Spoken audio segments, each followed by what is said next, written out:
Muy buenas noches, bienvenidos una vez más a nuestro podcast oncológico, Algo que Compartir. Mi nombre es Ivonne Álvarez Colchado y hoy en nuestra sesión 28ª tenemos como invitada a la doctora Iris Villalobos Morante del INEN.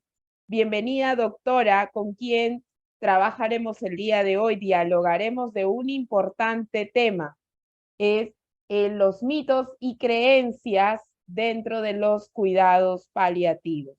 Entonces, bienvenida, doctora. ¿Cómo está usted? Buenas noches. ¿Qué Bienvenida. tal? ¿Qué ¿Cómo tal? se... ¿Cómo están? Buenas noches. Buenas noches. Bienvenida a Desde el Jardín de los Cerezos. Hoy día estamos dialogando a través de este importante tema que nuestra audiencia en muchos de los casos nos preguntan también con nuestros cerezos. Y también es importante recordarles a todos que a través de esta conexión quedan todos invitados, como todas las semanas, a colocar dentro de su chat la información. Pueden dejarnos sus preguntas y comentarios para enriquecer y saber. Y también te invitamos a seguirlo compartiendo para que más personas se conecten.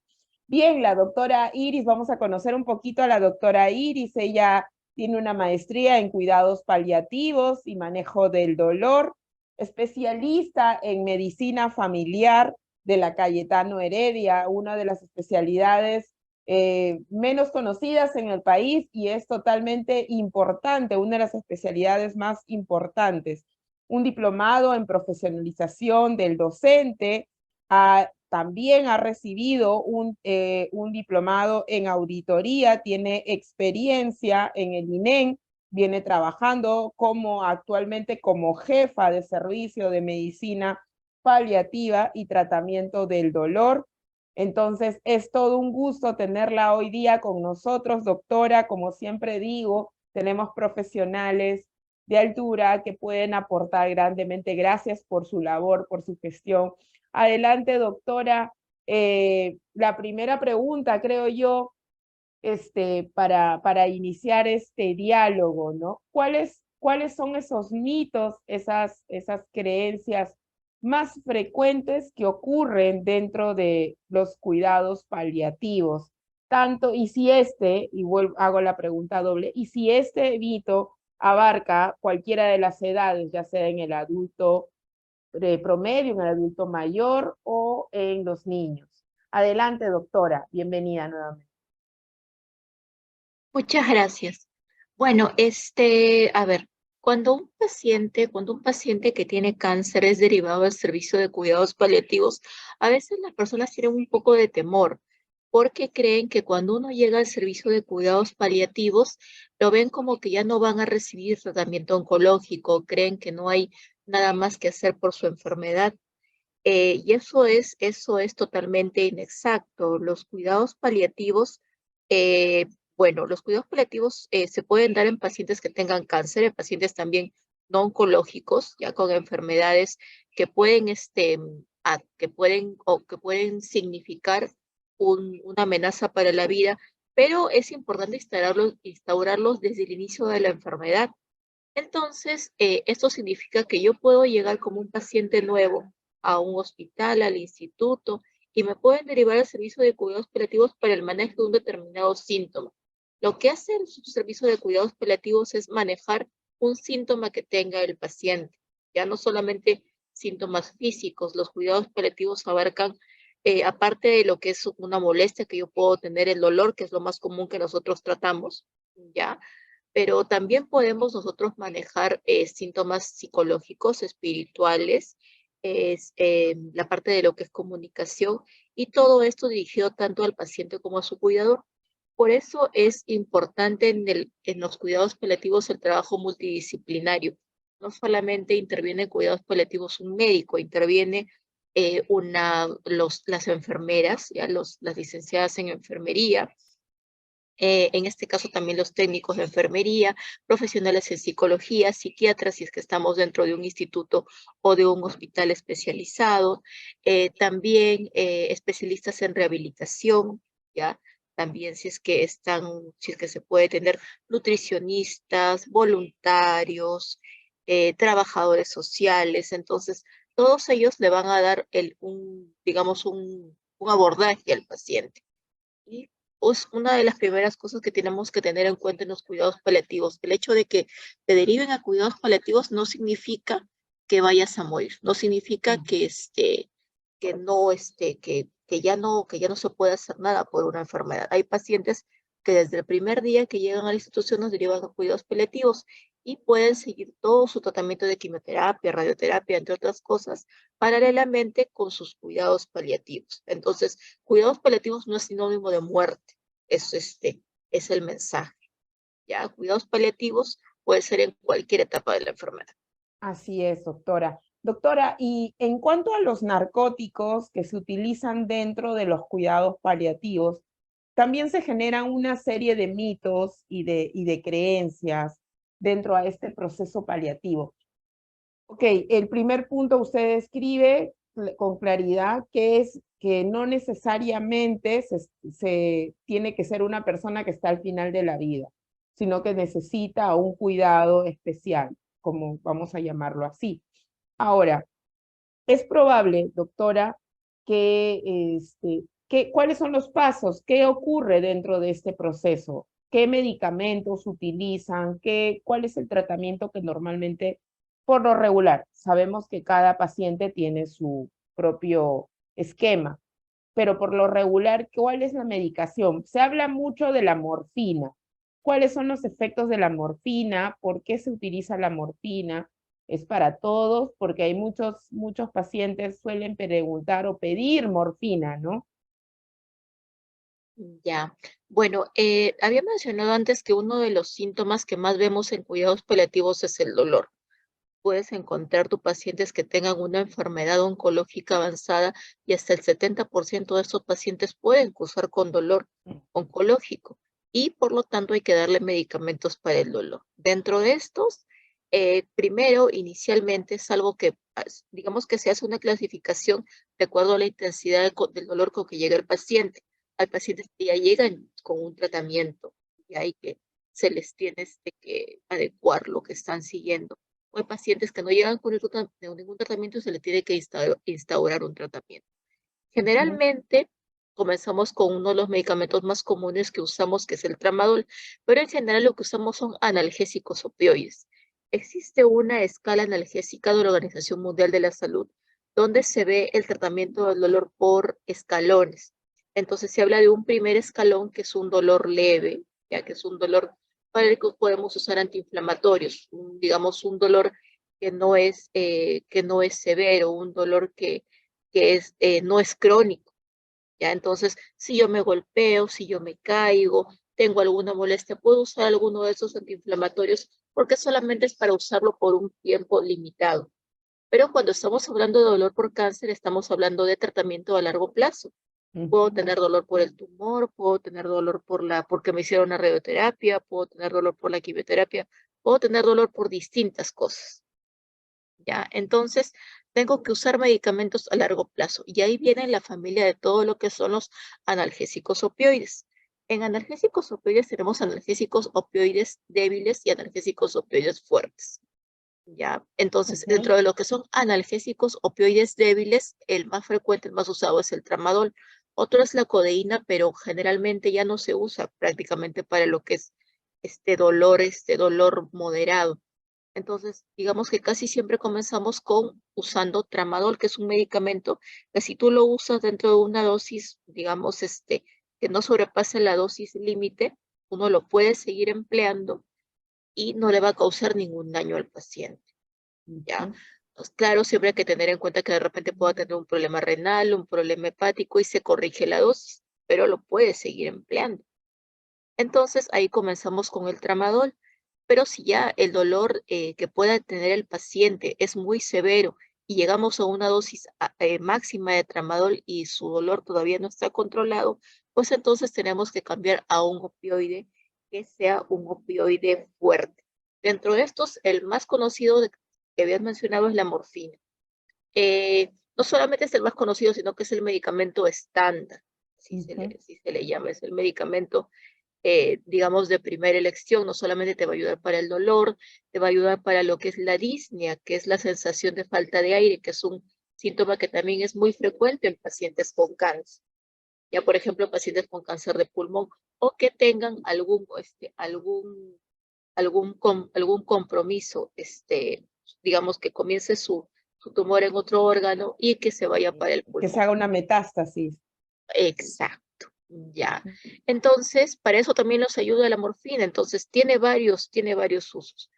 Todos los analgésicos opioides en general tienen los mismos efectos adversos, unos mayores que otros, pero a la cabeza los síntomas, los efectos adversos digestivos, por ejemplo, te pueden dar náuseas, por ejemplo, te pueden producir estreñimiento. Ya, es de lo más común que vas a encontrar. Por eso, siempre que te dan un analgésico opioide, tu médico tiene que darte un medicamento para las náuseas, si es que recién lo estás comenzando, porque no es que siempre va a producir náuseas, sino que puede producir náuseas por unos días y después ya las náuseas cesan, salvo que tu tumor también te pueda causar náuseas, obviamente. ¿Ya? Y el estreñimiento, que sí es bastante frecuente que uno pueda permanecer con estreñimiento por un largo tiempo debido al analgésico que toma. ¿Ya? Entonces, digamos que siempre hay que dejarle su medicamento para el estreñimiento y su medicamento para las náuseas de manera profiláctica, ¿ya? Otra cosa que te puede producir de repente es retención urinaria, ya menos frecuente. Te puede producir también un poco de somnolencia los primeros días mientras el cuerpo se adapta a emplear el medicamento, al medicamento, pero o sea, como te digo, los efectos adversos son casi más frecuentes. Obviamente, cuando estamos hablando de repente de niños o de personas muy mayores, hay que tener mayor precaución. Ahí depende bastante la experiencia del médico en poder evaluar bien y poder saber qué dosis le vamos a dar, porque eso también va a depender de la dosis. Si tú haces una buena conversión, digamos, de la dosis que estás usando de tramadol a morfina o a otros medicamentos. Hay medicamentos más fuertes que la morfina, sino que las personas más que todo relacionan el temor de usar el opioide con el nombre de morfina. Ujú. Este, si Sinónimo uno de hace muerte un, también es, ajá, sinónimo de sí, etapa final también es otro, ajá, otro mito, ¿no? ujú, Que si uno, sinónimo ya, ajá, si ya le ponen morfina, ya es porque va a estar en las últimas, como lo dice, ¿no? ujú. Entonces, si tú haces bien esa conversión, no va a pasar, van a haber menos efectos adversos. Morfina no es sinónimo de muerte. Hay personas que pueden estar recibiendo quimioterapia, radioterapia, que recién pueden llegar incluso con un dolor muy severo y tienen que usar de entrada morfina porque el dolor es muy severo. Por ejemplo, un tumor óseo es bastante doloroso y tienen que usar de entrada morfina o oxicodona, que es un medicamento que es el doble de potente que morfina, ¿ya? O metadona, que es un medicamento que también es 10 veces más potente que morfina. Sin embargo, no tiene digamos, ese miedo por las personas por su nombre, pero existen medicamentos más potentes en el medio, que también son analgésicos opioides. Y bueno, no, ninguno de ellos va a significar que tú te vas a morir. Hay personas que llegan creyendo que porque le pones morfina, la persona se va a dormir y ya nunca más va a despertar y ya nunca más te va a Esa es una de mirar, las ya nunca creencias más más, frecuentes, ajá, ya está en el último momento ajá, de la vida. sí, y no, o sea, no es así. Salvo que tú ya llegues a un momento en que ya tengas una enfermedad muy avanzada, que tus síntomas no estés controlados, que tu dolor no se controle con los medicamentos, comunes, con las dosis, comunes, o que de repente tengas náuseas, o sea, síntomas en general refractarios y que uno esté en una etapa ya al final de la vida en agonía, en que se puede aplicar lo que se llama sedación paliativa, que tampoco significa que estamos adelantando la muerte, En una eutanasia tampoco ni que es. estamos haciendo una eutanasia, ni que estamos acelerando, ni nada por el estilo. Simplemente estamos bajando, en ese caso, el nivel de conciencia, para que la persona no sufra. Pero eso no es, o sea, pero eso es otro medicamento que se llama midazolam, ¿ya? No morfina. Se puede dar morfina concomitantemente, pero no es que la morfina produzca, o sea, que genere que la persona duerme y que ya no despierte nunca más. Digo, a Ujú. veces pueden cruzarse otros factores de las personas, tumores cerebrales que puedan causar alteraciones de conciencia, algún trastorno hidroelectrolítico que también pueda estar de manera paralela y a veces las personas lo relacionan a eso, pero la morfina de por sí no hace eso. Pero más es el diagnóstico del paciente, la condición, que el medicamento. Sí, Ujú, es muy importante ver la condición, ver de qué persona estamos hablando, como te dije, claro. personas muy frágiles, que tengan otras enfermedades, que tengan edades muy avanzadas y que tengan, digamos, mayor predisposición a hacer algún trastorno del sensorio o algún otro efecto adverso.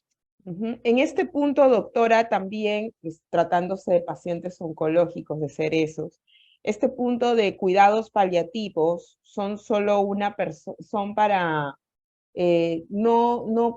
perdón, no se pueden relacionar adecuadamente con el tratamiento, o sea, con el tratamiento oncológico. Cuando se lleva a cuidados paliativos, no puede continuar con el tratamiento oncológico.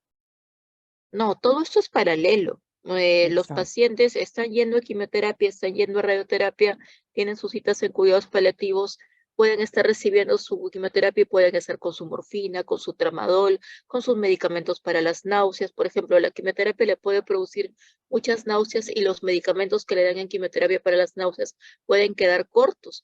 Entonces, nosotros también ofrecemos este tipo de tratamientos para los pacientes. Nosotros no solamente vemos dolor, si bien es lo más frecuente, a cuidados paliativos abarca una gran cantidad de síntomas, aparte de dolor, síntomas gastrointestinales, como náuseas, como vómitos, como estreñimiento, ¿ya? También vemos síntomas respiratorios, como te había dicho antes, la disnea, Ujú. tos, también frecuente en algunos tipos de tumores, algunos síntomas neuropsicológicos, insomnio, ansiedad, convulsiones, problemas dermatológicos, los tumores que producen lesiones tumorales, las llamadas escaras, que son las úlceras por presión, que también se Claro, producen en pacientes que que están están postrados. mucho Entonces, tiempo postrados. ajá, todos esos síntomas los abarcan los cuidados paliativos. Los cuidados paliativos abarcan síntomas en general. Ok, y entonces sí es compatible. Y eso es otro mito, otra creencia que es importante derrumbarla, ¿no? Porque se cree que la persona no puede seguir, ¿cómo va a poder llevar el tratamiento si está tan delgado? Si el tratamiento es muy fuerte, será conveniente, pero doctor, ¿cómo lo va a enviar? Sobre todo los familiares dudan de este punto. Otro punto importante, doctora, ¿qué pasa con el paciente cuando tiene una diabetes, como es una enfermedad crónica y a la vez se fusiona diabetes, cáncer y cuidados paliativos? ¿Cómo se da esta relación? Bueno, simplemente hay que tener ahí precaución en los medicamentos que usan, pero no existe ninguna contraindicación para que estos pacientes puedan llevar adecuadamente su tratamiento oncológico o que puedan recibir medicamentos paliativos. Hay un gran número de pacientes que son hipertensos, diabéticos, tienen antecedentes ya de problemas renales y simplemente se ajusta su medicación a ello, pero eso no va a evitar que reciban un tratamiento oncológico o un tratamiento paliativo concomitante a ello. Ujú. Doctor, hace un momento hablábamos de la morfina, es Ujú. un infusor, ¿no? Eh, ¿Qué otros infusores hay o solamente la morfina y cuándo se utilizan estos? ¿Realmente acelera la muerte de la persona? No, o sea, dentro de los que llamamos opioides fuertes, en el medio existe la morfina, existe la morfina presentación en pastillas y ampollas, existe la oxicodona en presentación en pastillas, la metadona también que viene en pastillas, buprenorfina que también es un medicamento para dolor fuerte que viene en parches, ya. Fentanilo que es un poco más restringido por la disponibilidad que también viene en parches, en el caso para uso de cuidados paliativos. Eso es lo que tenemos disponible en el medio para dolor oncológico severo, Ujú. Doctora, ¿ya? Pero, ocurre, ajá, sí, sí. sí, continúe. No, te decía de la presentación, o sea, Ujú. en ampollas, por ejemplo, hay pacientes que no toleran vía oral, básicamente lo que tenemos más disponible es la morfina o medicamentos transdérmicos como los parches, y ahí la vía oral, tipo oxicodona, tipo metadona, tipo morfina, es un poquito más limitado. Siempre es dependiendo de la enfermedad y de los síntomas del paciente. Ujú. Aquí también la pregunta es, La morfina, ¿qué pasa cuando la aplican? Se utiliza, luego el paciente logra superar la etapa paliativa y luego continúa, vamos a decir, su tratamiento o logra exitosamente continuar en el proceso, en la supervivencia. La pregunta es, ¿produce adicción esta creencia, ¿no? Tolerancia, dependencia, nos genera un tipo de adicción después de haber estado, hay pacientes que reciben por un periodo prolongado la morfina y entonces un poco de las creencias es si esta produce algún tipo de adicción ya porque es un opioide. No, hay un concepto que es muy distinto de adicción, que es tolerancia. Sí. Los opioides sí van a producir tolerancia. ¿Y qué es eso? Que de repente la dosis que tú iniciaste usando, en un tiempo ya no vas a necesitar, va a ser un poquito más de dosis, ¿ya? Ujú. Y eso es algo o sea, es una reacción propia del sistema nervioso central cuando usa un fármaco opioide, pero eso no significa que sea adicto. La parte o sea, el concepto de adicción tiene que la persona tener una necesidad muy grande de usar el Imperiosa. medicamento, imperiosa de usarla, como dices, y implica otros conceptos, la parte de adicción, pero nosotros trabajamos más o menos con un número de hasta el año pasado, unos 30,000 pacientes al año, y el número digamos, de pacientes que hemos logrado identificar, que han logrado, digamos, ver algunas características compatibles con adicción, te podré decir que más o menos no pasan de 10. Ya, y son personas que tienen otras condiciones, otras condiciones. Hay personas que vienen a tratarse, pero que tienen antecedentes de tener adicción a otras drogas previamente. Mm. Entonces, esas personas sí pueden tener mayor predisposición, pero para eso, por ejemplo, damos un medicamento que se llama metadona, entonces nos puede ayudar en esos casos. Pero tienen algunas otras circunstancias que pueden aumentar su riesgo de desarrollarlo, pero miren, un número de 30,000, 40,000 pacientes, que tengamos un número de 10 es algo bastante mínimo. Y por eso es importante los controles, igual como sus controles que tienen que seguir en medicina oncológica, en sus servicios de origen, en radioterapia. Son importantes los controles que llevamos en medicina paliativa. Si vemos que un paciente va superando la enfermedad, obviamente va disminuyendo una tumoración, y eso también va a ir de la mano con una disminución progresiva del opioide. Y eso va a ir poco a poco bajando. Y siempre y cuando tú hagas una disminución, dando una subida y una disminución adecuada del medicamento, no se va a producir este problema de adicción. O sea, tendría que haber una prescripción que no sea adecuada. Pero para eso el médico tiene experiencia, tiene la indicación cómo hacerlo. Y también, obviamente, ver los antecedentes de la persona para saber qué riesgos uno puede tener. Eso es importante, ¿no? O sea, la preexistencia de cualquier tipo de enfermedad. Y en este caso, por ejemplo, cuando hay un trastorno alimenticio, de repente el paciente tiene una anorexia y se le ha complicado con eh, el tratamiento oncológico y está en cuidados paliativos también. Esta fusión, una de las del problema, y a veces esta persona tiene que alimentarse por vía oral, ¿no? O sea, tiene que, perdón, claro, por vía oral a través de sueros, otro tipo de alimentación. Muchas veces los familiares preguntan, ahora mi hijo se puede morir si no come, ¿no? Si no come se va a morir, ¿cómo le van a poner tanto medicamento si no come? Es un poco la duda a veces de los familiares. Es que mira, toda enfermedad oncológica va a producir disminución del apetito, hiporexia. Claro. Generalmente, obviamente, más los problemas gastrointestinales, ¿no? Los tumores que están en la parte gastrointestinal. Una persona definitivamente no va a tener el mismo apetito, no, o sea, no va a ser igual que una persona sana, que una persona como nosotros. Ujú. Pero en la comida, dentro de la cultura en general, o sea, siempre se ve como que es necesario que coma para que pueda seguir un tratamiento, o que pueda vivir, y no se debe obligar al paciente a que coma la cantidad que uno quiere si no tiene ánimos de hacerlo o si no tiene ganas de hacerlo, porque en sí va a crear una culpa al paciente de que no lo puede hacer y una preocupación digamos, bastante, digamos, insistente de parte de la familia. Hay personas, familias más que todo, ¿no? Los pacientes que vienen demandando hidrataciones, colocar sueros, otros tratamientos, colocación de sondas para que el paciente pueda alimentarse. Pero, por ejemplo, en una etapa avanzada, te hablamos de pacientes que tengan una expectativa de vida, perdón, menor de 3 meses. Una Menor. colocación de sonda está contraindicada porque es maltratar más a un paciente. Ujú. ¿Ya? En una etapa más temprana se le puede colocar de repente un tumor gastrointestinal que no te permita comer, pero también depende de lo que quiera el paciente. Hay pacientes que se niegan a usar sondas y que simplemente no dan su consentimiento. Y los requerimientos calóricos de los pacientes van a ser bastante, digamos, menores que los que va a tener una persona normal.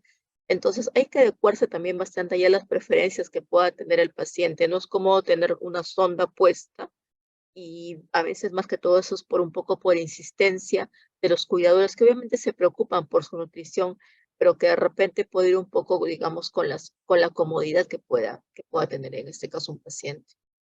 ¿Hasta qué punto, doctora, importante lo que menciona, hasta qué punto un paciente tiene que saber, ¿no? Y esto es algo importante que también lo hemos conversado en otras ocasiones y creo que vale la pena volverlo a tocar, doctora. ¿Hasta qué punto es necesario decirle al paciente que está pasando o está en una etapa paliativa? Y esta es una pregunta mucho, ¿no? Hay que decirle, te han dicho que ya no se puede hacer más nada y ahora tienes que pasar a cuidados paliativos, o de repente le dicen mire, vas a necesitar un soporte recién de cuidados paliativos para estabilizarte y de repente necesitamos un espacio de tiempo en ese proceso y entonces el paciente empieza a Lo pensar, dejamos ya allí me voy a morir, tranquilito. ya me voy a morir, ¿no? Entonces, ¿cómo lo ve usted? Es importante decirle al paciente, el paciente hasta qué parte puede estar enterado. Ocurre mucho, sobre todo con las personas de tercera edad. Bueno, la información que tú le des al paciente es importante. A veces, claro, cuando es una persona de edad o cuando es un niño, en este caso los hijos o los padres, dependiendo del caso, pueden creer que es mejor no decirles que su enfermedad está avanzada, ¿ya? Pero las personas saben, o sea, por más de que nosotros tratemos de ocultarle la información o creamos que le estamos causando un sufrimiento, perdón, que estamos evitándole un sufrimiento a una persona necesita saber su estado, ya de alguna manera poder darle la información, porque uno tiene derecho a poder arreglar sus asuntos, a poder ver cómo va a dejar sus cosas, las cosas que tenga pendientes. Esto se llama conspiración del silencio. Si Conspiración lo del silencio. así Ujú, ese es el concepto que manejamos. Y como ujú. tú decías, se puede dar en personas que sean muy mayores o de repente en niños, En pero los niños niños. se dan cuenta, aunque los papás no les quieran decir, ellos mismos se dan cuenta de lo que pasa a Es su más el dolor alrededor. del doliente que del mismo paciente, Ujú. Y ¿no? de alguna manera les estamos negando la posibilidad de que ellos puedan arreglar sus cosas, puedan de alguna manera poder ver cómo, o sea, cómo van, cómo van a organizarse en las últimas cosas que tengan que hacer antes de fallecer. Ujú. Em, Obviamente también hay maneras de cómo dar malas noticias. Entonces, también es importante que el profesional, la familia, en este caso, si es que llegara a esa situación, sepan cómo dar esa información. Mm. Bien. Y aquí otra pregunta, doctora, que constantemente se hace es entre los pacientes el uso del cannabis, que lo conversábamos antes de iniciar la sesión. El cannabis, ¿qué tan frecuente es usado? ¿Cuáles son las verdades sobre este cannabis? ¿En qué parte estamos como Perú, como país? ¿En qué parte estamos dentro del uso de este medicamento? que Es que tan mira, libremente se acá, propone. ajá, Ujú. acá tienes que ver en primer lugar enfermedades oncológicas o enfermedades no oncológicas. Así Se es. tiene mucho más evidencia en enfermedades no oncológicas, ¿ya? En enfermedades oncológicas los estudios son en grupos pequeños y para dolor oncológico severo, no vas a encontrar una buena evidencia. A veces las personas, digamos, creen, bueno, de repente el sí solamente me quiere dar morfina, no me ofrece otro tratamiento mejor, eso es lo que me da el CIS, el seguro, y lamentablemente es así. No, no es así, sino que son los medicamentos que tienen evidencia científica por años y en grandes millones de pacientes que son los medicamentos que están indicados para aliviar su dolor. Otra cosa que hay que tomar en cuenta es la preparación, de dónde vienen. Tú vas a ver cannabis, hay a veces proliferación y son medicamentos que no tienen ni siquiera un registro sanitario. Hay laboratorios que sí tienen, que sí están autorizados, que tienen registro, lo pueden comprar en el mismo Digemit porque en el ministerio hay un link para que se puedan registrar como pacientes y lo pueden comprar ahí, ya. Un cannabis que sabes que está bien preparado y Ujú. que es de buena fuente, pero saber bien dónde comprarlo, ya Eso porque es a veces importante. alrededor de los hospitales también pueden haber vendedores, pero tomar en cuenta algo que también es muy importante es que no, eso no lo va, eso no es curativo.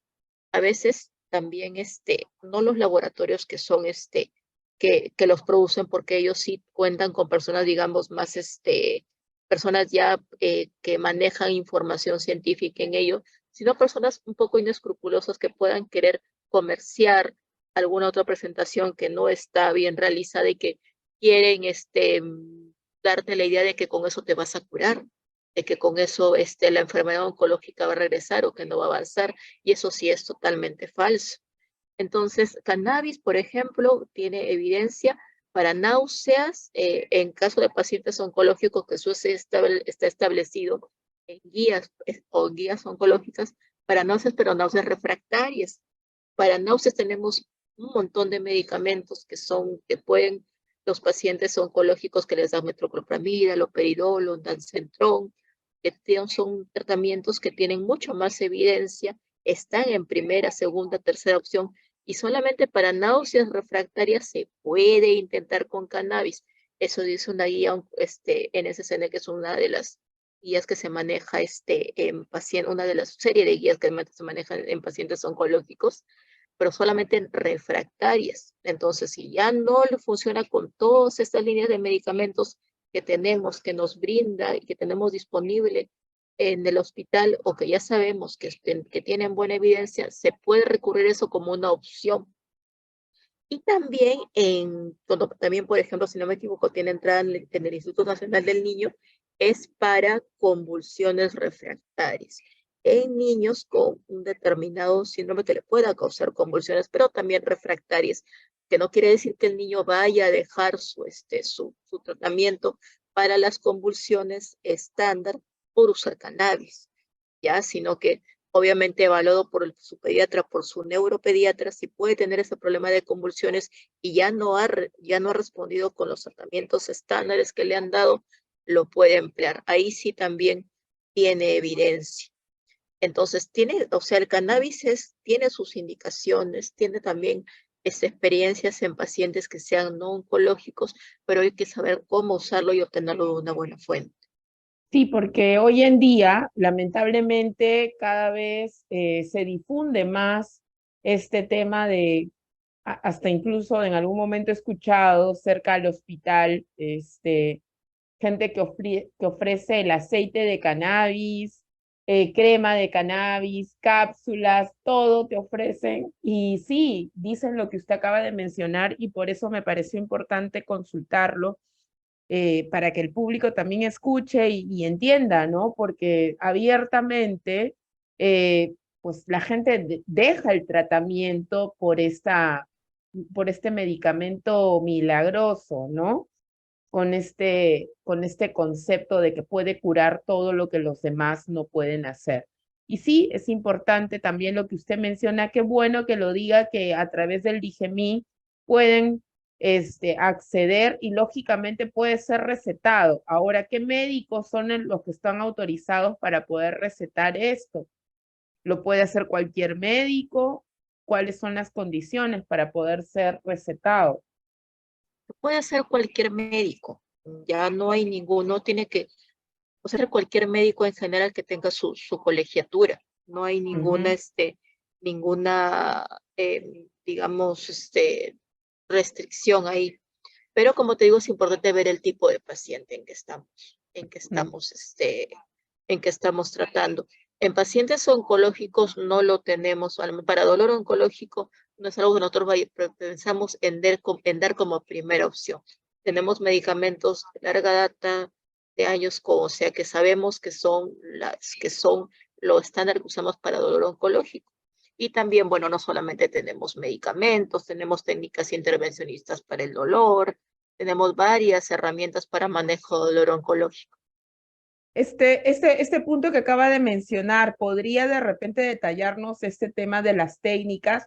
Porque esto solamente se puede hacer dentro de un hospital o puede ocurrir estas técnicas adicionales, se pueden generar en casa, porque ¿qué pasa con el paciente que ya está en una etapa paliativa y está de repente en casa? ¿Cómo se puede hacer en ese Ajá. caso? Es que si es un paciente que ya está postrado, que está con una enfermedad, o sea, yo puedo estar en una etapa paliativa, pero puedo ser totalmente funcional. Hay pacientes, Mm, por ejemplo, con cáncer de páncreas, que pueden trabajar, que pueden hacer sus cosas, que ya no reciben tratamiento, digamos, quimioterapia, porque su enfermedad es avanzada y ya no le va a hacer más, o algún beneficio, pero que hacen sus cosas. Pero específicamente en esos pacientes que no se pueden desplazar, que están postrados, que tienen enfermedad avanzada, que están en casa, no están indicados esos tratamientos intervencionistas, porque estamos hablando de bloqueos nerviosos, estamos hablando de colocación de catéteres epidurales, infusiones de algunas sustancias como ketamina, como lidocaína. Esta parte la ven, y se ve específicamente ya en hospitales o institutos especializados. Entonces, esto sí tiene que hacerse bajo una supervisión con monitores y se ujú, hace específicamente en un medio hospitalario, pero está indicado para pacientes que no estén con una enfermedad avanzada, digamos, postrados con una pobre expectativa de vida. Para ujú, esos pacientes se puede seguir con su manejo paliativo farmacológico y con algunas medidas no farmacológicas. ujú. Ya. En caso de, hace un momento también hablaba de las caras cuando le salen a las personas que están postradas, ¿no? ¿Hay algún tipo de ejercicio que se puede hacer en alguna parte, en algún tipo de extremidades, algo que se pueda ejercitar para evitar esas escaras en casa? Ahí lo más importante es la movilización. Nosotros, digamos, con el tema de lo que fue la pandemia, em, comenzamos a desarrollar la parte de lo que es la telemedicina. Entonces, Ujú, te había mencionado al principio que el trabajo de cuidados paliativos es multidisciplinario. claro. Ujú, Entonces, ahí enfermería es una herramienta muy importante para nosotros para tratar conjuntamente estas lesiones por presión, lo que se llaman escaras, y también las úlceras oncológicas, por ejemplo, un cáncer de mama, que sale una úlcera en la mama cuando ya está avanzada, hay que estarle curando y haciendo esas curaciones posteriores porque lamentablemente la enfermedad ya avanzó mucho. Entonces, tanto de forma, pacientes que acuden presencialmente o pacientes que pueden estar postrados en casas, hay una forma de teleorientación de enfermería o la atención de enfermería presencial para poder manejar esas lesiones por presión. Para prevenirlas, lo básico es la movilización. Aunque esté postrado, estarlo rotando, movilizarlo cada 2 horas, cambiarle de posición en la medida de lo que sea posible, porque si nosotros tenemos un paciente que tenga una úlcera por presión, si le demos los mejores medicamentos que existen, si no lo movilizamos, va a ser difícil que sería cure. lo Y la mismo. movilización es básica, ya, y si obviamente vemos que ya se forma un eritema, ya comienza a aparecer la piel, ya que va a surgir alguna lesión por presión, ahí se comienzan a aplicar medicamentos. Ahí enfermería con los médicos, eh, analizan esas lesiones por presión, existen insumos que en este caso podemos indicar y son muy buenos para poder curar las lesiones por presión, pero ahí depende bastante también de qué tanto pueda también colaborar la parte de lo que son los cuidadores. Curar una lesión por presión es algo bastante engorroso, conlleva del entrenamiento que puedan darle las enfermeras, hacerlo adecuadamente de acuerdo a las indicaciones que le den, y igual estarlo movilizando. Si es que lo atacan digamos, en un estadio relativamente temprano, hasta una úlcera de grado 3 lo pueden curar y puede ir cerrando. Lamentablemente hay unas úlceras que ya son grado 4, a veces son muy Agresivas. grandes, son muy profundas, entonces se les puede tratar, pero que revierta totalmente ya es más complicado. Poco probable. Y en Ujú. esto, justamente acaba de mencionar esta capacitación que reciben los cuidadores a través de las enfermeras. ¿Hay algún tipo de política donde todos los hospitales, las instituciones reciben esta capacitación, los familiares? Porque muchas veces le dicen, lleva a tu paciente, a tu familiar a casa porque no podemos hacer más nada. Aquí no hay camas, entonces tienes que cuidarlo en casa. Entonces, hay una capacitación, hay un protocolo donde se capacita y por cuánto tiempo es necesario, ¿no? Capacitarlo, porque sería ideal, ¿no? Para que las Claro, personas asuman. en cada consulta, en cada consulta, sea presencial o sea por o sea por teleconsulta, por telemonitoreo que le llamamos, el paciente pasa por una evaluación de la enfermera, si el médico obviamente así lo cree digamos, necesario. Actualmente, desde el mes de julio aproximadamente, hay un programa que comenzó a desarrollar el Ministerio de Salud y se comenzaron a formar unas brigadas. Lamentablemente el número es un poco corto. Tú ves que en salud está el PADOMI, por ejemplo, y Ujú, va personal de salud a tu casa, te evalúa, es mucho más fácil poder seguir a estos pacientes. Entonces, si tú lo ves en salud, ahí está más organizado para poder atender a un paciente que no se pueda desplazar, y ujú, los personal de salud va a tu casa. Y ahí ujú. obviamente es mucho más fácil recibir esta atención multidisciplinaria. En el MISA se está comenzando a hacer, como te dije, se ha conformado un grupo de 4 brigadas, pero son 4 brigadas para todo Lima. Y son Es 4 brigadas, es poquísimo. es Pero poquito, pero se está empezando, no sí, importa. ajá. Entonces, estas brigadas atienden exclusivamente a pacientes que están en condición solo paliativa, que solamente reciben cuidados paliativos. Ya no reciben quimioterapia, ya no reciben radioterapia, son pacientes que están postrados, que ya, Ujú. digo, Paliativo, pero movilización, el paliativo con baja escala de supervivencia, imagino. claro, ajá. Y o Ah, sea, personas que ya no se pueden desplazar o o que su desplazamiento es poco, ¿ya? Entonces, esas brigadas acuden a su domicilio, al domicilio, trabajan no solamente con nosotros, con el INEM, trabajan con varios hospitales que tienen servicios oncológicos. Los médicos de estos hospitales, justamente, em, digamos, en el INEM hay servicios de cuidados paliativos, pero servicios de cuidados paliativos no hay en todos los hospitales que tienen pacientes claro. con cáncer. Entonces, en Ujú, otros hospitales tienen que hacerlo los mismos servicios de oncología. Identifican a estos pacientes y los derivan a estas brigadas. Obviamente, por el tema de la limitación de recursos, de repente digamos que no se va a poder ver a tantos pacientes, o no se les va a poder ver tan seguido digamos, como se quiere, ¿no? Porque es una sola brigada, entonces hay bastantes limitaciones.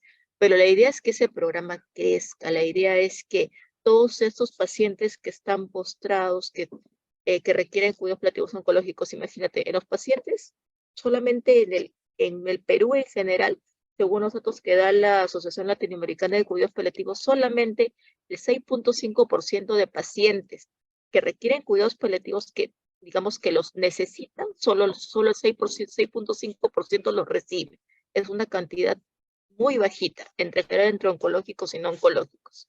Y de todos esos pacientes, del 100%, el 32% son oncológicos. Los demás son en las enfermedades no oncológicas, que son varias. O enfermedades Entonces, crónicas, estas, pero otras varias. claro, cardiovasculares, Ujú. respiratorias, entre otros. Pero la cantidad de pacientes oncológicos que pueden llegar a estar en este estado y que están en todos estos, en todos estos, que pertenecen a todos estos hospitales es una gran cantidad. Y ojalá que ese programa del ministerio pueda ir creciendo y puedan aparecer nuestras brigadas y eso haría que todos estos pacientes puedan ser captados a tiempo, puedan tener una visita pronta y es una brigada formada por un médico, una enfermera, un psicólogo, van a visitar al paciente, es un abordaje integral y como te dije, hacerles una visita, digamos, más frecuente y poder captarlo más rápido, que una vez que sea derivado lo puedan ver más prontamente. Pero como tú dices, por algo se empieza, es sumamente importante que tanto a nivel de salud como también a nivel de MINSA se pueda contar con este programa.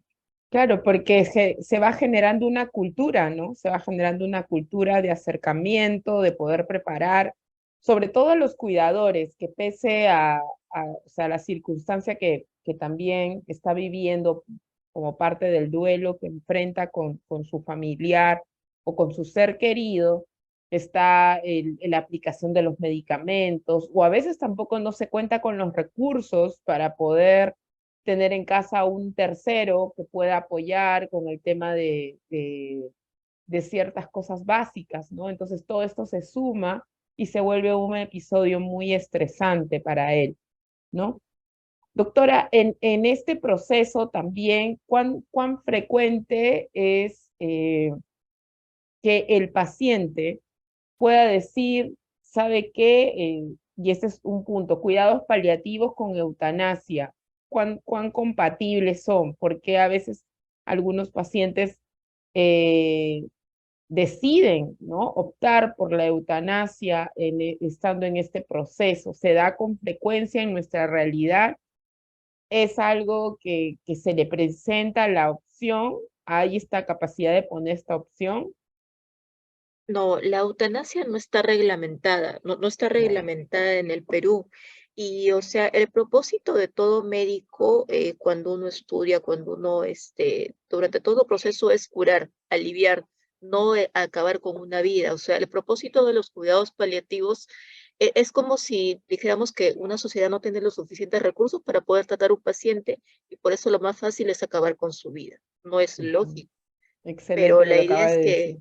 la idea es que justamente nosotros, imagínate, existen solamente en el Perú 19 unidades, no unidades, recursos de cuidados paliativos, ya 19, sean doctora. 19, sean unidades pequeñas, sean unidades en institutos.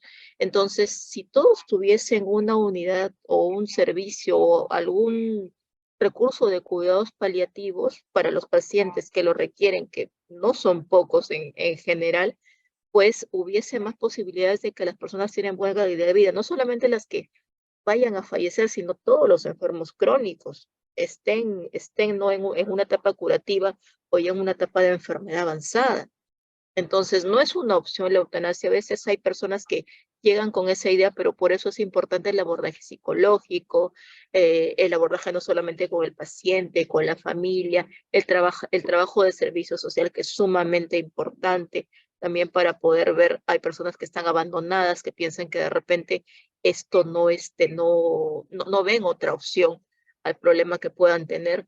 Entonces, si existieran más unidades como esas, en realidad las cosas serían diferentes, pero hace, digamos, mucho más importante poder difundir esto, poder difundir la necesidad que tenemos de poder hacer que estos cuidados paliativos sean más universales. Doctora, ¿qué tanto aporta? Bueno, si bien es cierto, están los psicólogos, pero también, por ejemplo, en la realidad del INEM, hay tanatólogos, hay personas especializadas en dar este paso a esta etapa, este viaje que hace la persona. De alguna manera se da este soporte.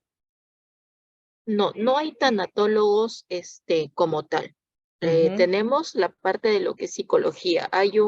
Así como hay un servicio de medicina paliativa, hay un servicio de salud mental oncológica, ujú. donde hay psiquiatras y hay psicólogos que se dedican a hacer esta parte de lo que es. el afrontamiento, pero también, bueno, se ven en general problemas ansioso-depresivos que son lo más común que puedan tener pacientes oncológicos en todo el instituto que te Claro. imaginas, Ujú, que es todo un mundo. A ujú. veces subestimamos la salud mental, pero en pacientes oncológicos es algo clave. Es clave. Y en cuidados paliativos obviamente lo es más. Todos estos psicólogos que trabajan con nosotros pertenecen a ese equipo funcional de salud mental oncológica y son, bueno, los que intervienen a nuestros pacientes. Ujú.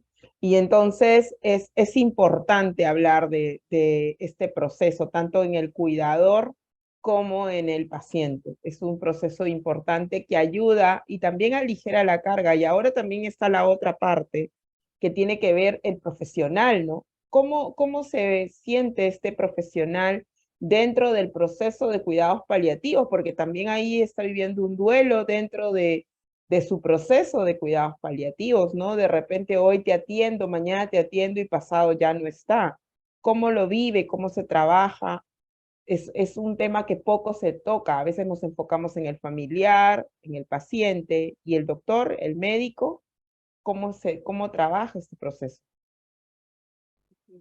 Es que, a ver, dentro de lo que es cuidados paliativos, la determinación de la sobrecarga que pueda tener el médico y en general todo el equipo de salud es muy importante, ¿ya? Por ejemplo, cuando yo estaba haciendo la especialidad y estaba en cuidados paliativos en Cayetano Heredia, el psicólogo allá hacía algunas reuniones que le llamaba el Bali para poder hacer una evaluación y el profesional pueda digamos, exteriorizar todo lo que le genera un paciente, sea bueno o malo. Eso es sumamente importante porque, como Claro, tú dices, un día los vemos, otro día no los vemos, y es algo que puede causar bastante sobrecarga emocional en los claro, profesionales médicos. Entonces, la parte del apoyo psicológico no solamente va para la parte de los pacientes, los cuidadores, sino así es, también del equipo de salud en general. claro.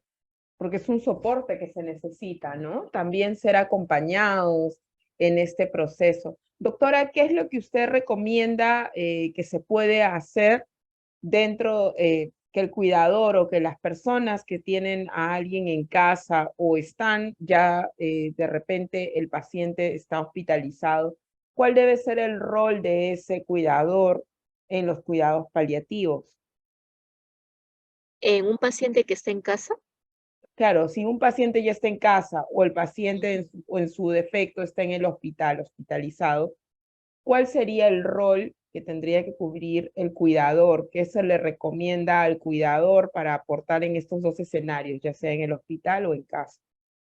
bueno, siempre contamos con la imagen del cuidador primario, que lo llamamos. Siempre Ujú, hay una persona dentro de la familia, puede no ser la familia a veces, que toma el papel principal de estar, de estar llevando o de estar tomando la batuta de los cuidados del paciente. Es una figura bastante compleja porque ujú. el cuidador primario toma toda esta responsabilidad y también muchas veces termina sobrecargado, termina agotado, puede de repente no tener todos los recursos económicos o emocionales que requiera.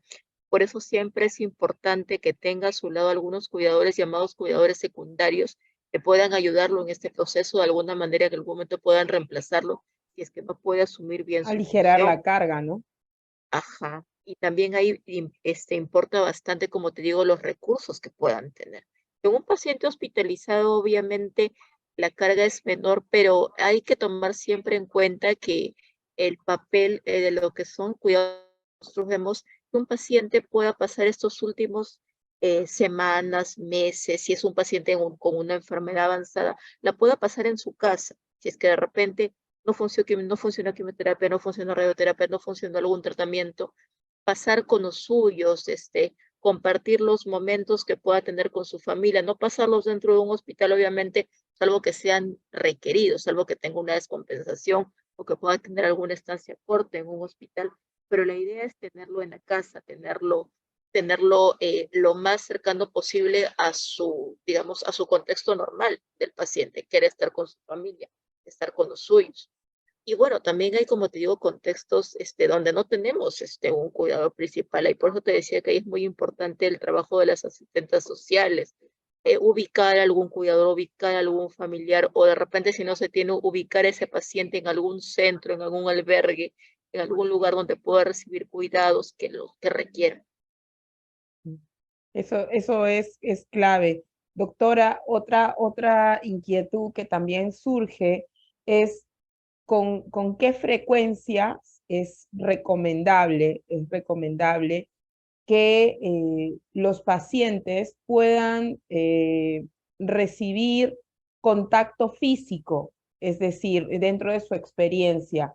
Se escucha mucho que cuando un paciente está en cuidados paliativos, se le hable, se le toque la mano, que se le tenga contacto, que se le acaricie, que se le diga para que su cuerpo siga viviendo. Ha habido casos exitosos donde las personas se han logrado salir de esa etapa a través de este contacto, a través de este hablar. ¿Cómo ha sido su experiencia al respecto? Esta Eh, comunicación, ¿no? Este medio de comunicación que se establece con el paciente. Claro, la comunicación en general, o sea, el contacto físico es sumamente importante. Puede ser que un paciente pueda no, de repente ya ser en una etapa de enfermedad avanzada, no significa que no los vamos a dejar de cuidar o dejar de conversar con ellos. El oído es uno de los últimos sentidos que van a acabar en un paciente. O sea, aunque tú creas que el paciente está ahí, no te escucha si lo hace.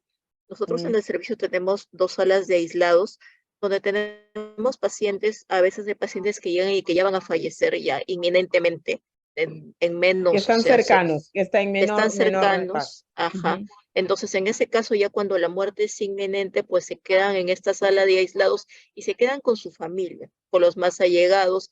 Algunos de ellos aprovechan en llamar a la familia que tienen para poder irse despidiendo poco a poco, ¿ya? Para poder terminar toda esta etapa, ¿ya? Y justamente es importante poder generar este ambiente con los familiares. Hemos tenido personas que llevan ahí llevan a toda su familia a despedirse cada uno de un familiar que ya saben que va a fallecer, incluso niños menores de edad para que de alguna manera puedan tener ese recuerdo. Y como te digo, el contacto físico que ellos puedan sentir, hablarles, que es una cosa que de repente no les pueda parecer muy importante, pero sí lo es. El paciente, Mm. aunque no lo crean, los está escuchando y es lo que se va a llevar de ellos. Y qué importante lo que acaba de decir, el oído es lo último que se apaga, ¿no? Y a veces incluso hasta la piel, ¿no? Conversábamos la vez pasada con otro profesional, decía, la piel tiene memoria, ¿no? Y la piel siente el recuerdo de aquella caricia, de aquel efecto, y por eso es tan importante entablar este vínculo, ¿no? Este vínculo que ayuda, que hasta incluso puede sanar, ¿no? Que sí hay casos que se han evidenciado que este contacto puede sanar. Entonces, doctora, ¿qué es lo que usted recomendaría en todo de este tema tan importante que hemos traído hoy día, que son estos mitos y estas creencias? ¿Qué es lo que usted recomendaría para que esos mitos y creencias puedan disminuir? Bueno, en sí, cualquier paciente que tenga cáncer, si su médico, oncólogo, o si cuando va por un servicio de emergencia lo deriva a un servicio de cuidados paliativos, que general no tengan miedo de ir. O sea, los cuidados paliativos en servicios privados, por ejemplo, se le llama cuidados continuos para que la persona no tenga miedo de ese término paliativos, porque piensa que O cuidados paliativos ya no le vas a especiales, hacer ¿no? nada más. Ajá. Pero son cuidados paliativos, es la denominación internacional que se le da. Entonces, no es algo malo, no es algo que tú vas a ir y ahí nomás ya vas a quedar. no es que solamente veamos dolor, vemos múltiples síntomas que puedan tener los pacientes con cáncer. Mientras más rápido pases a un servicio de cuidados paliativos es mejor. Hay pacientes que llegan y que ya van a fallecer y es la primera vez que vienen a nuestro servicio.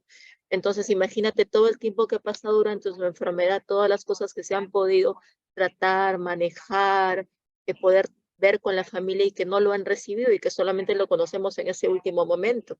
Entonces, no tenerle miedo, no acudir si es que lo requieren, acudir a sus citas, no implicar que no creer que los medicamentos les van a hacer daño. Los medicamentos que damos no hacemos daño, son para tratar los síntomas que puedan tener. Y bueno, dejarlos que los acompañemos durante la etapa de la enfermedad. Hay un gran número de casos de pacientes que se curan a lo largo de los años, que siguen en controles. Bueno, y si no, bueno, igual el acompañamiento sigue, sea cual sea el curso de la enfermedad de la persona. Importante, doctora, de verdad que muy clave lo que hoy nos está compartiendo. Un momento, me permite unos minutos para que poder compartir los comentarios que nos han hecho llegar las personas que se han ido conectando y escribiéndonos en el chat.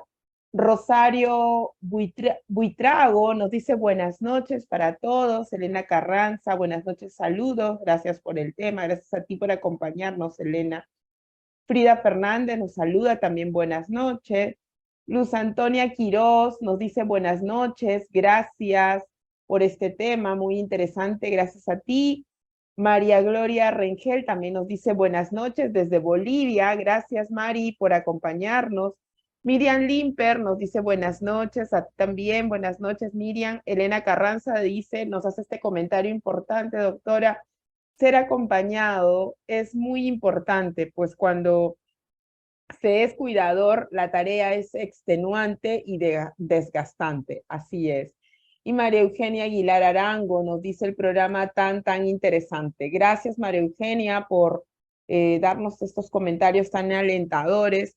Y hoy día hemos hablado de un tema bastante importante y era clave tratarlo, conversar de este aspecto. No tenemos que tener miedo. Cuidados paliativos, como también lo hemos dicho en otras oportunidades, y hoy la doctora nos ha vuelto a ratificar, cuidados paliativos no es señal de muerte, no necesariamente es propio del cáncer. También nos estamos llevando esto a algo importante. Los invitamos a todos realmente a continuar posteando este importante tema, difundir. Me quedo también con la morfina. Hoy hemos aprendido, hemos hablado mucho sobre la morfina, de este misterio que traía la morfina, del cannabis. Existe una página del Digemín donde ustedes pueden entrar, averiguar, preguntar, y no hay que dejarnos llevar solamente por los comentarios que dicen las personas. Y es algo importante lo que la doctora ha dicho hoy día, y es algo que a veces las personas no saben. Para que un medicamento o para que algún estudio sea validado, tiene que tener una muestra, es decir, tiene que ser aplicado a una muestra amplia que te pueda dar un bagaje más claro de los efectos secundarios y de el resultado que puede tener esta prueba del medicamento para que realmente pueda ser masificado. Eso es importante considerar, por favor. No nos dejemos llevar porque mi abuelito le fue bien cuando tomó, porque mi sobrino le pasó bien. No, puede estar pasando ahí, pueden haber muchas variantes. Por favor, recurramos a profesionales de la salud que tienen claridad, que tienen conocimiento, que tienen estudios que están verificando y validando esta información, y no juguemos a ser, como dicen, no dioses, a querer poner todo en práctica. Existe cada zapatero a su zapato y hay que ir aprendiendo con ello, conocer y seguir trabajando. Entonces, le agradecemos una vez más, doctora Iris, muchas gracias por su participación el día de hoy. Ha sido un gusto tenerla. Los invitamos a todos a poder continuar, por favor. Si te gustó, te pareció interesante este programa en este momento, replícalo, compártelo por WhatsApp, por tus redes sociales. Recuerda que también el día de mañana ya estamos en el YouTube, también estamos en el podcast, también en Spotify, nos pueden encontrar como Desde el Jardín de los Cerezos o como el podcast Algo que Compartir. Y repíquenlo, escúchenlo una y otra vez y perdamos este miedo al cáncer, quitemos de nuestra palabra del cáncer sinónimo de muerte, aprendiendo junto a todos. Entonces los invitamos a nuestra próxima sesión el próximo jueves 31 a las 8 de la noche. Gracias, doctora, ha sido un gusto contar con usted. Muchas gracias, doctora Iris, y nos vemos hasta la próxima semana. Muchísimas gracias. Hasta pronto. Muchas Un gracias. gusto, Ivonne. Hasta Muchas pronto. gracias. Hasta pronto. Gracias.